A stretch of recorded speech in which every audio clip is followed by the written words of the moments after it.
Hey guys, how's it going? Welcome to this video. All right, so we're doing this video on an issue. I was called out to diagnose and possibly fix a 2010 Nissan Murano, and essentially it was a no crack, no start vehicle. The person who owned it said that the vehicle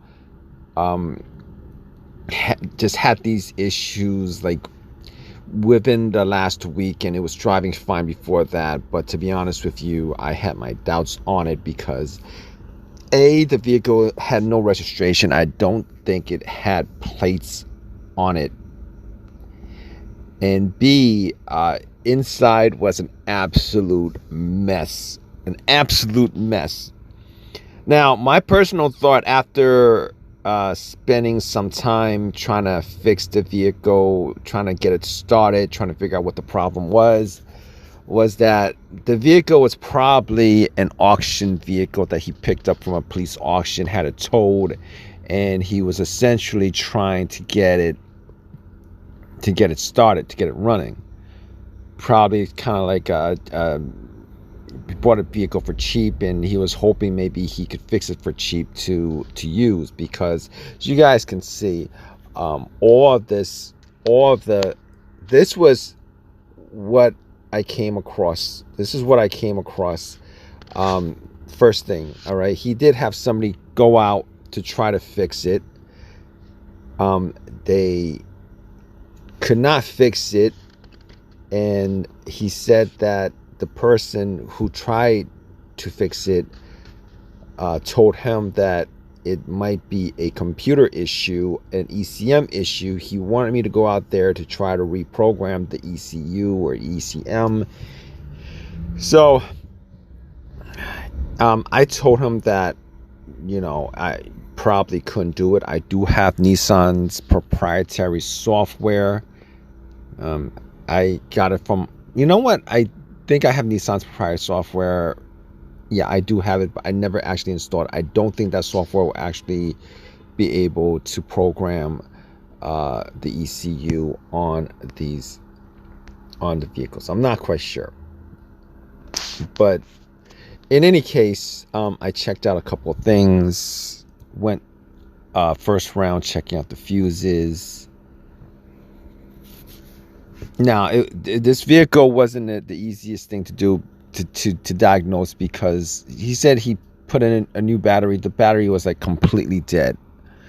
Like, I had a voltmeter, checked it on, the battery was reading like 11.9 or something like that, which is completely dead.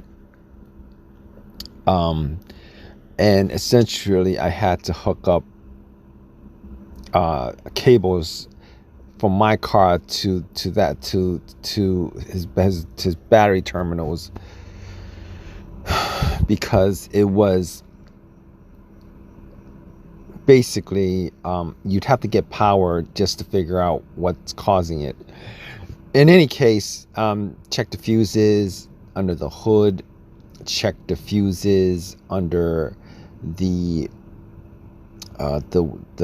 driver's side wheel well. came back nothing initially.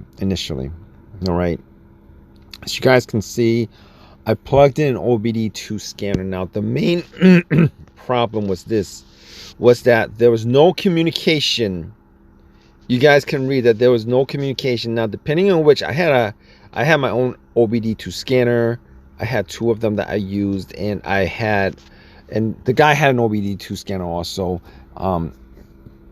Or they either generated codes that says there's no communication with the ECU, or it just says no communication with the ECU without the codes as a message. As you guys can see from the OBD2, it's from my Vidant OBD2 that says there's no communication between the OBD2 and the ECU.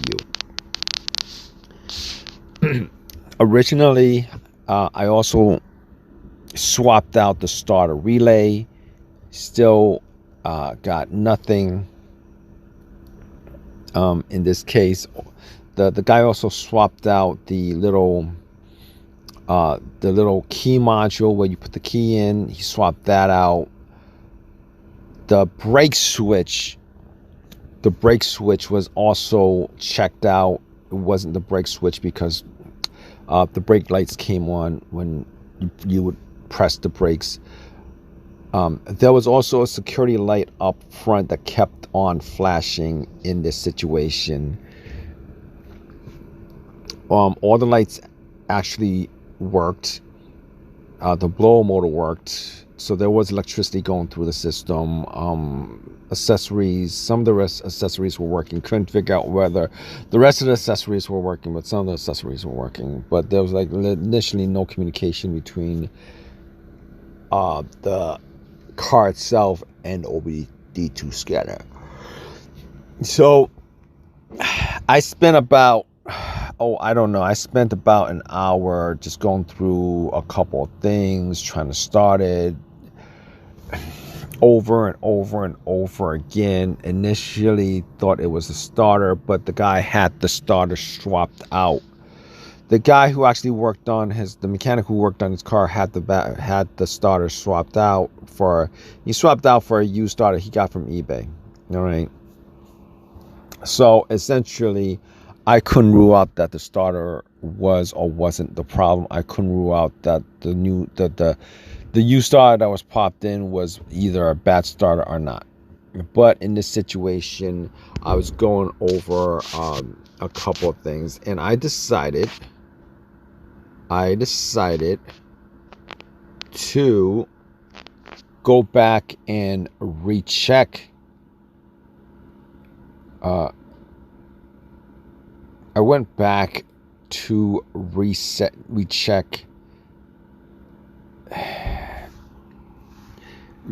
the fuses under the hood.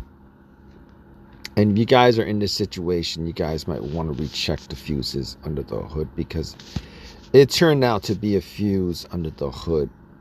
All right. Now, the fuse that you guys would want to look at is a 15 amp fuse. All right. It's engine CONT. 15 amp engine CONT. It is in between the air condition fuse, the 10 amp air condition fuse, and the 15 amp throttle position sensor fuse, I believe. All right. It turned out that fuse was blown.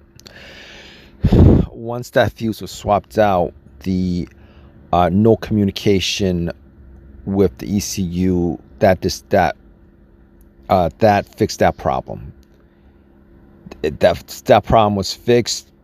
All the codes for the no communication codes were fixed, so that fuse was the fuse that was blown. However, still could not start the car up. Now, if you guys have this issue, you guys could probably start the car up replacing that fuse. All right. But we could not start the car up, but it was the situation of the no communication situation was fixed with that. Now, I don't know what else was the issue of the car, because that car looked pretty beat up. There might have been some other major issues, but there was no codes that came up. But obviously there wouldn't be any codes that come up anyway, considering the battery was disconnected. It wasn't driven. So couldn't figure out any other situation outside of that. Could not fix the no crack, no start, but was able to fix the no communication, which also fixed the security blinking light that came on the upper dash. That was fixed. So you guys have this situation. If you guys have a car that had no other issues besides that, then it probably fix your situation.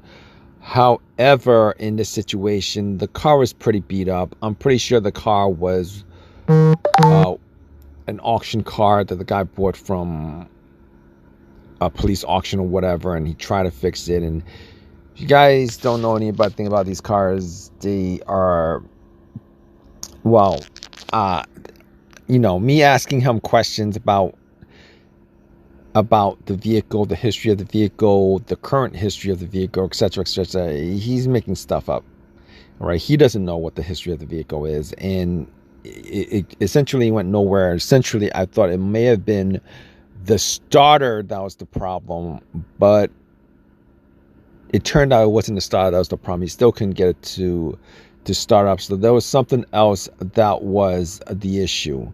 Couldn't figure out what it was, but we actually did. The no communication issue was actually fixed from changing that fuse. If you guys have any questions, definitely like drop a comment in the comment section. Let us know whether you got any help from this video. Please subscribe, please give me a thumbs up, all that good stuff, guys. Take care.